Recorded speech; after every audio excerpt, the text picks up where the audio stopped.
दोस्तों आज मैं आपसे बात करूंगा होम्योपैथी की सबसे पुरानी मेडिसिन के बारे में। सबसे पुरानी मेडिसिन इसलिए क्योंकि होम्योपैथी की जो खोज की गई थी वो इसी दवाई के कारण की गई थी और इस मेडिसिन का नाम है दोस्तों सिनकोना ऑफिसिनेलिस, या जिसे चाइना भी कहा जाता है। तो आज मैं आपसे चाइना के बारे में बात करूंगा। तो चलिए दोस्तों शुरू करते हैं। सबसे पहले मैं आपको बता देता हूं कि सिनकोना का जो यूज है खास तौर से हैनीमन साहब ने दो चीजों के लिए बताया है।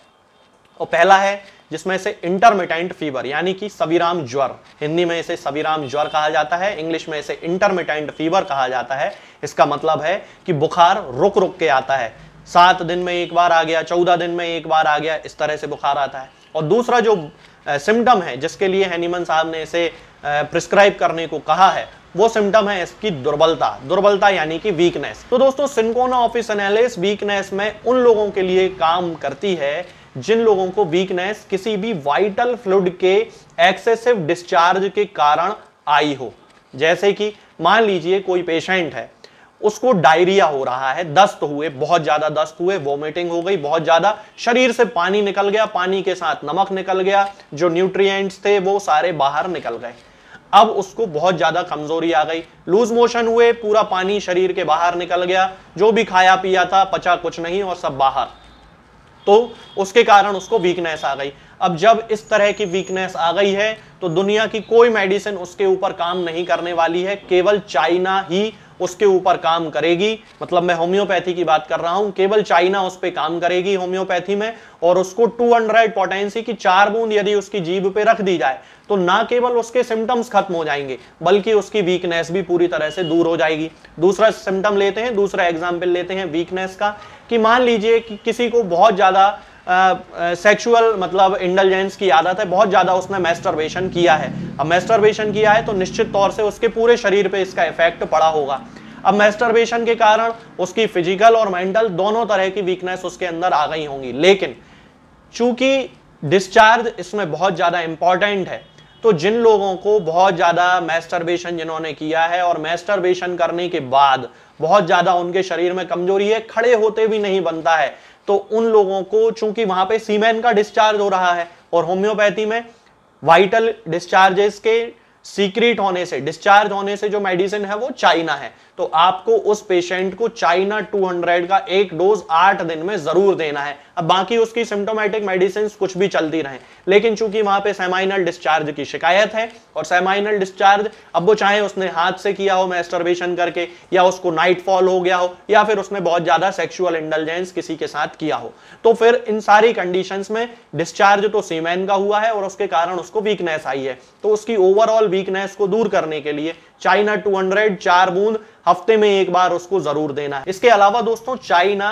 फ्लैचुलेंस की बहुत अच्छी मेडिसिन है, यानी कि पेट में गैस बनने की, अफरा जिसे कहा जाता है, पेट फूल जाता है, डिस्टेंडेड हो जाता है, गुब्बारे जैसा पेट हो जाता है, इस तरह के अलग अलग सिम्टम्स जो हैं वो पेशेंट बताते हैं कि डॉक्टर साहब पेट फूल गया है, गुब्बारे जैसा हो गया है, डिस्टेंशन हो गया है, गैस नहीं निकल रही है, डकारें बहुत ज्यादा आ रही हैं, और 2 दिन पहले जो खाना खाया था उसकी डकार आ रही है, पेट में गैस फंसी हुई है, नीचे से गैस, एनस से गैस नहीं निकल रही है, जिस कंडीशन को इनकार्सरेटेड फ्लैटस कहा जाता है। तब उस कंडीशन में चाइना का यूज करना है 200 पोटेंसी में। अब हम बात करते हैं इसके दूसरे सबसे इंपॉर्टेंट सिम्टम की, और वो है इंटरमिटेंट फीवर।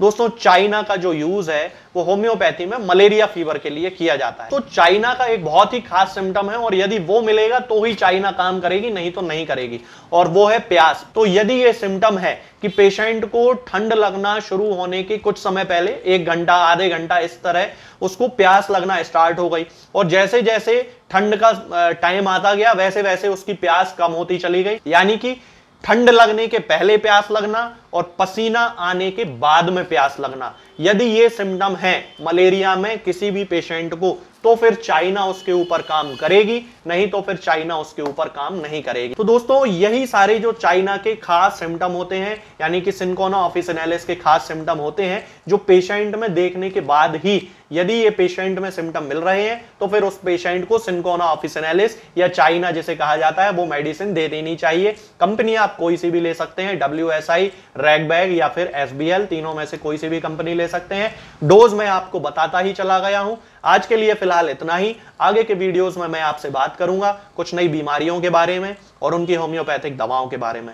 तब तक के लिए जय हिंद, जय भारत। दोस्तों, होम्योपैथिक दवाओं को खाने का सबसे अच्छा तरीका होता है कि हम हमेशा खाली पेट इन दवाओं को खाएं। जिन दवाओं को दिन में केवल एक बार खाना है, उन्हें सुबह खाली पेट खा लेना चाहिए। मुंह में अच्छे से कुल्ला करके, गार्गल्स करके मुंह को साफ कर लेना चाहिए और उसके बाद हमें होम्योपैथिक दवाई खा लेना चाहिए। जिन दवाओं को दिन में 2 बार या 3 बार या 4 बार खाना होता है, उन दवाओं को खाली पेट खाने का मतलब होता है कि हम उन दवाओं को खाने के लगभग आधे घंटे पहले या फिर 2 से ढाई घंटे बाद ही खाएं। और उस स्थिति में भी हमारे मुंह में किसी भी वस्तु का, किसी भी चीज का स्वाद नहीं होना चाहिए, ना ही हमारे मुंह में किसी भी चीज की गंध होना चाहिए, जिससे कि ये होम्योपैथिक दवाएं हमारे शरीर पर बहुत अच्छे तरीके से काम कर सकती हैं। तो हमें हमेशा ये ध्यान रखना है कि जब भी हम होम्योपैथिक दवा खाएं, हमेशा खाली पेट खाएं और हमारे मुंह में किसी भी चीज का स्वाद या किसी भी चीज की स्मेल ना हो। अब बहुत सारे लोग ये सोचते हैं कि हम कच्चा प्याज खा सकते हैं या अदरक खा सकते हैं या हींग खा सकते हैं या इलायची खा सकते हैं या नहीं।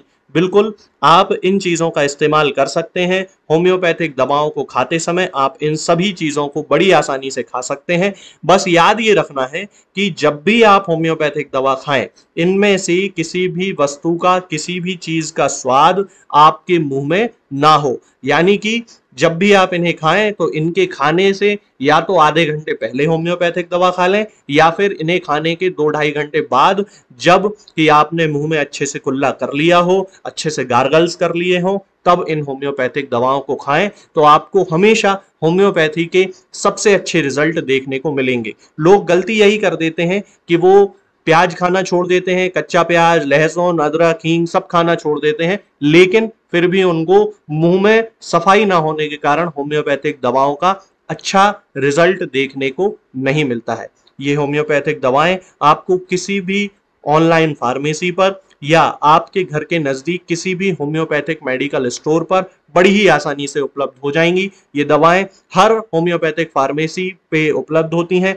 हर ऑनलाइन फार्मेसी पर उपलब्ध होती हैं, इसलिए आप वहां से इन दवाओं को प्राप्त कर सकते हैं।